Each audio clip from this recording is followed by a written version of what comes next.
பாதை லேசான பாதை, சுகமான பாதை, தெளிவான பாதை, உறுதியான பாதை, மேலான பாதை, உயர்வான பாதை என்னுடைய பாதை. நம்ம எந்த அளவுக்கு அதில் பயணம் செய்யறதோட முக்கியம்.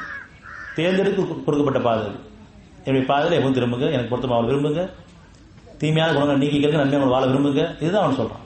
நம்ம ஒத்துக்கிட்டு ஒப்படைச்சிட்டோன்னு சொன்னா இன்னும் நம்ம லேசான சுகமான வாழ்க்கை ஃபுல்லாக அத்தாட்சியான வாழ்க்கை. இப்படி நம்ம குடும்பத்தாரும் சேர்ந்து வாழ விரும்பும் பொழுது நம்ம சமுதாயம் மாறும், ஆட்சியாளரும் மாறலாம். இப்படி ஒவ்வொருத்தரும் தனி ஒரு மனிதனாக இருந்து திருந்து விரும்பலன்னு சொன்னா நம்ம திருந்த உலகம் திருந்திருமான்னு கேட்க வேண்டாம். கண்டிப்பா நம்ம திருந்த நம்ம உலகம் திருந்தும். நம்ம உலகத்துல பாதுகாக்கப்பட்ட வாழ்க்கை, தனித்த உலகம் ஒவ்வொருத்தருக்கும் தனித்த வாழ்க்கை. நம்ம திருந்த விரும்புன்னு சொன்னா நமக்கு பாதுகாக்கப்பட்ட வாழ்க்கை கண்டிப்பா இருக்கு, சமமான வாழ்க்கை கண்டிப்பா இருக்கு. ஒரே நாள்ல ஒரே நேரத்தில் பல பேர் பல நிலையில் இருக்கிறோம். ஒருத்தவங்க சமாதமா இருக்காங்க, ஒருத்தர் சந்தோஷமா இருக்காங்க, ஒருத்தர் கவலையோடு இருக்காங்க, ஒரு பயத்தோடு இருக்காங்க, ஒரு துக்கத்தோடு இருக்காங்க, ஒருத்தருக்கு தந்தை உலகத்தை வாழ்ந்துட்டு இருக்காங்க. குடும்பம் இருந்தாலும் கூட சரி, எல்லாம் ஒரே மாதிரி இருக்கிறது கிடையாது. அமைதியா இருக்கவும் இருக்காங்க, சந்தோஷமா இருக்கவும் இருக்காங்க, கவலையோடு பயத்தோடு இருக்கவும் இருக்காங்க, குளத்துல இருக்கவும் இருக்காங்க, நோயில் அவசரப்படவும் இருக்காங்க. இது நம்ம உணர வேண்டியதுன்னு சொன்னா எல்லாருக்கும் தனித்தனியாக வாழ்க்கை. யாருடைய சுமையும் யாரும் சுமக்க முடியாது, யாருக்கு எந்த நன்மை பண்ண முடியாது இறைவனை தவிர. நம்ம இருவரும் திருமணம் இருக்கும். அப்படி நம்மளும் நம்ம குடும்பமும் சமுதாயமும் அவங்க திரும்பிட்டோன்னு சொன்னா, அவனுக்கு பொறுத்த வாழ விரும்பின்னு சொன்னா, அந்த கூட்டத்தில இருந்து யாரெல்லாம் கொஞ்சம் பணிவு கொடுக்கப்பட்டிருக்காங்களோ, இன்னும் யாருக்கெல்லாம் சாட்சியமா அவன் திருத்திருக்கலாம் அவங்களுக்கு தேர்ந்தெடுத்துருவோம். அப்படி இல்லைன்னு சொன்னா அவளுக்கு கொடிய வேதனை கொடுக்கக்கூடியவர்களையே அவர்கள் மீது ஆதிக்கம் செலுத்துமாறும். உலகம் அழியும் நாள் வரை நாம் செய்வோம் என்றும் உங்களை இறைவன் விதித்ததை நிச்சயமாக இறைவன் தண்டிப்பதில் தீவிரமானவன். ஆனால் நிச்சயமாக அவன் மிகவும் மன்னிப்பவனாகவும் இறக்க இருக்கின்றான். அதுக்கு அவர்கள் நாம் பூமியில் பல பிரிவுகள் ஆக்கிட்டோம். அவர்கள் நல்லோரும் இருக்கிறார்கள், கெட்டோரும் இருக்கிறார்கள்.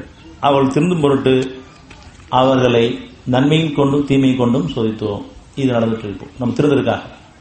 ஒவ்வொருத்தரும் தனித்தனியா உணர்ந்து திருந்துறோமான்னு பாக்குறான். அவங்களுடைய பாவம் பண்ணி கேட்கிறோமா, பாவத்தை மீது விரும்புறோமா, சத்தியத்தை சாட்சியமா மனிதா வாழ விரும்புறோமா, இல்ல மனிதனோட வாழ விரும்புறோமா? ஏன் மனிதெல்லாம் படைச்சான்னு சொன்னா நம்ம மனிதா வாழ விரும்பணும். நான் இந்த மதம் அந்த மதம் சொல்லிட்டு அதனுடைய பின்தொடர்ச்சியில போயிடக்கூடாது.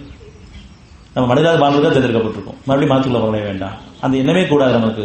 இதே நம்ம நீங்க கேட்கிறோம், மதம் வேண்டாம், மனிதர்களாக வாழணும், நல்ல குணங்கள் வாழணும்.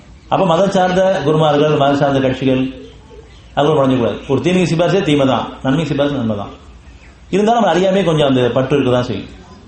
இது வேண்டாமேன்னு கேட்கும். சில நேரங்களில் நம்ம ஒரு கடைக்கு போனா கூட இது நம்மளால கலந்து விடுவோம்.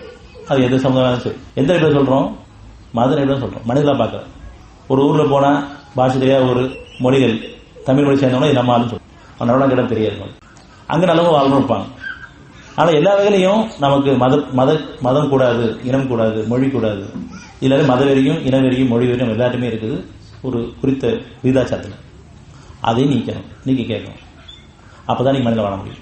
அது நன்றியோட வாழ்க்கை.